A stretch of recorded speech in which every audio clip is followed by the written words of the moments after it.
I'm Daniel Gavan from Gavan Property.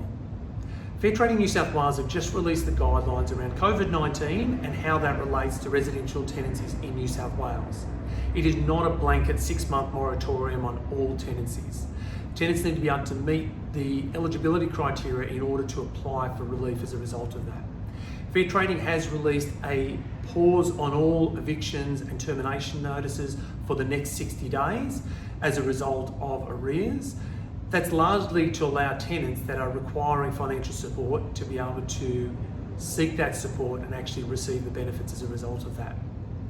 Tenants that then do require financial relief as a result of hardship from COVID-19 need to be able to meet an eligibility criteria.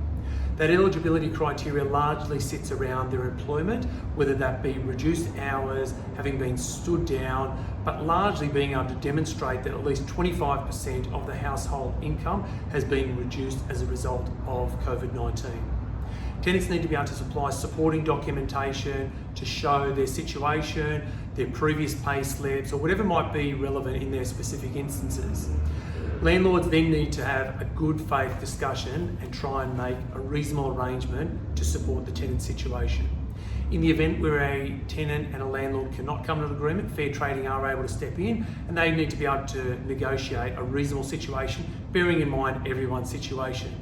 We understand a lot of landlords are also in a similar situation and they may have their own form of hardship, but these are the legislative changes that we're governed under. The question will naturally arise, do tenants just stop paying rent and get free rental? So the simple answer is no.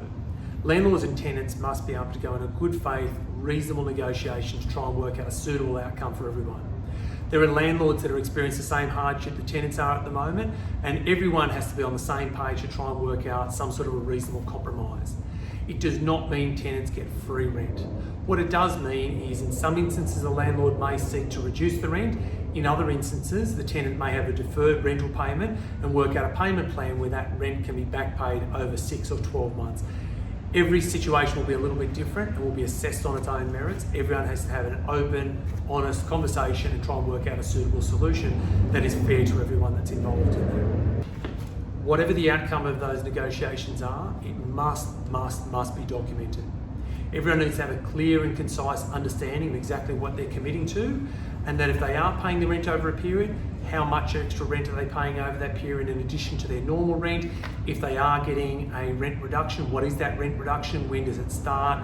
When does it stop? And probably first and foremost is whether that is a rent reduction that may also have implications around needing to have a rent increase at a later stage. A good managing agent will be able to document that in the right way to ensure that you're not then seeking a rent increase, a 60-day notice to increase the rent at a later stage. It will be treated as a temporary rent increase, or probably the preferred approach would be treating it as a credit towards the rent as a result of a rent reduction. So that effectively means a nominated amount in the event where tenants are given any sort of discount or rent relief as a result of that. We're always here to answer your questions, and if we can help in any way, please feel free to contact us. Our phone number is 9547 1000 or rentals@gavanproperty.com.au.